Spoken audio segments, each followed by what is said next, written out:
नमस्कार, खबर तो समझिए में आपका स्वागत। मैं राहुल ओझा आपके साथ। इस वक्त की बड़ी खबर खगड़िया से, जहां खगड़िया में निर्माणाधीन पुल गिरा है। सीएम नीतीश ने इसके जांच के आदेश दे दिए हैं। दोषियों की पहचान कर कार्रवाई के निर्देश सीएम ने दिए हैं। अपर मुख्य सचिव प्रत्यय अमृत को सीएम ने यह निर्देश दिए हैं।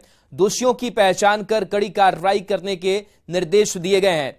तो सीएम एक्शन में नजर आ रहे हैं और खगड़िया में यह निर्माणाधीन पुल गिरा है, जिसके बाद से अब सीएम नीतीश ने इस पूरे मामले को लेकर जांच के आदेश दिए हैं। तस्वीर भी आपको दिखा रहे हैं किस तरीके से पूरा हादसा सामने आया। 4 पाए इस पुल के नदी में समा गए और इसके बाद से अब मुख्यमंत्री की तरफ से अब जांच के आदेश की भी बात कही गई है। दोषियों की पहचान कर कार्रवाई के निर्देश मुख्यमंत्री ने दिए हैं। अपर मुख्य सचिव प्रत्यय अमृत को सीएम ने निर्देश दिए हैं कि दोषियों की पहचान की जाए और उन पर कड़ी से कड़ी कार्रवाई की जाए। वही बताएं कि डिप्टी सीएम तेजस्वी के आवास पर बैठक भी हो रही है। आनंद अमृतराज सहयोगी हमारे साथ जुड़े हुए हैं। आनंद, हादसे का वीडियो सामने आया, अब सरकार एक्शन में भी नजर आ रही है। डिप्टी सीएम के आवास पर बैठक भी हो रही है। निर्देश भी अब दे दिया गया है कि जो दोषी हैं उन पर कार्रवाई होगी। क्या कुछ सरकार अब अगला कदम उठा रही है?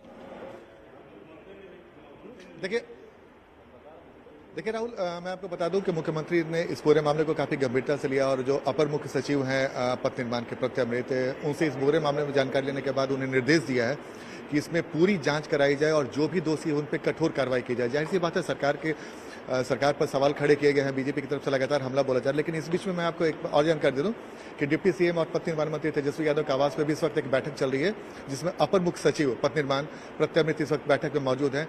और जो हमारे सूत्र हैं उन्होंने एक जानकारी दी है कि जब इस पूरे मामले को विधानसभा में उठाया गया था, तब पथ निर्माण मंत्री बनने के बाद तेजस्वी यादव ने इस पूरे मामले की जांच के लिए रुड़की को निर्देश दिया था और रुड़की ने जांच के बाद जो जानकारी दी, उसके बाद 5 स्पैन को तोड़ा भी गया और इसके अलावा कुछ और भी जांच रिपोर्ट आनी थी। उसके बारे में क्या कुछ रिपोर्ट आया ये देखना दिलचस्प होगा, लेकिन फिलहाल वो रिपोर्ट अब तक नहीं आया है जो हमारे पास जानकारी है।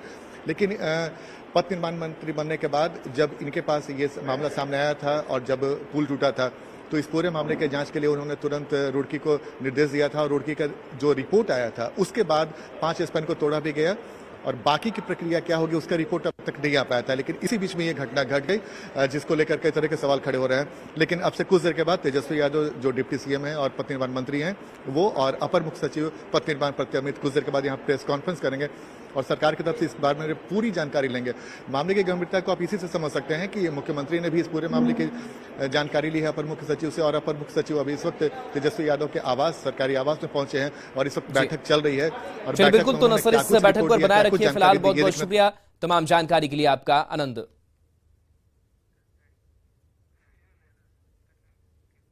तो खगड़िया में 780 करोड़ की लागत से बन रहा निर्माणाधीन पुल ध्वस्त हो गया। 2014 में सीएम नीतीश कुमार ने इसका शिलान्यास किया था। इस पूरे प्रोजेक्ट की लागत 1710 करोड़ रुपए है, लेकिन बनने के पहले यह पुल 2 बार हादसे का शिकार हो चुका है।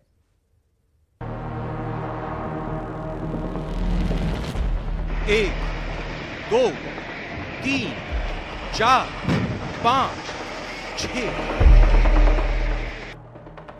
मात्र 6 सेकंड में 780 करोड़ रुपए स्वाहा।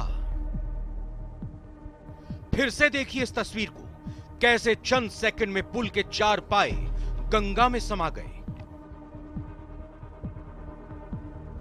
ये कारनामा बिहार के खगड़िया में हुआ है, जहां गंगा नदी पर बन रहा निर्माणाधीन पुल देखते ही देखते ध्वस्त हो गया। जब यह हादसा हुआ तब कई सारे लोग थोड़ी दूर पर मौजूद थे और मोबाइल से वीडियो बना रहे थे। अच्छा हुआ कि कोई बहुत नजदीक नहीं था, नहीं तो कई लोगों की जान जा सकती थी। खैर, बिहार में ऐसी घटनाएं हो चुकी हैं जब बनने के पहले ही पुल या सड़क ध्वस्त हो गई हो। लेकिन यह कारनामा कुछ खास है, क्योंकि एक बार नहीं, यह पुल 2 बार गिरा है। इसके पहले 30 अप्रैल 2022 को सुल्तानगंज की तरफ पुल गिर गया था। तब पुल के 36 सेगमेंट हवा के झोंके से ही गिर गए थे। 1710.77 करोड़ की लागत से बनने वाले इस प्रोजेक्ट का शिलान्यास 23 फरवरी 2014 को मुख्यमंत्री नीतीश कुमार ने और 9 मार्च 2015 को सुल्तानगंज के मैदान से मुख्यमंत्री नीतीश कुमार ने पुल के निर्माण कार्य की शुरुआत की थी। एसपी सिंगला नाम की कंपनी इस पुल को बना रही थी। 2020 तक इस पुल को बनकर चालू हो जाना था, लेकिन ये पुल भ्रष्टाचार का पुल बनकर रह गया।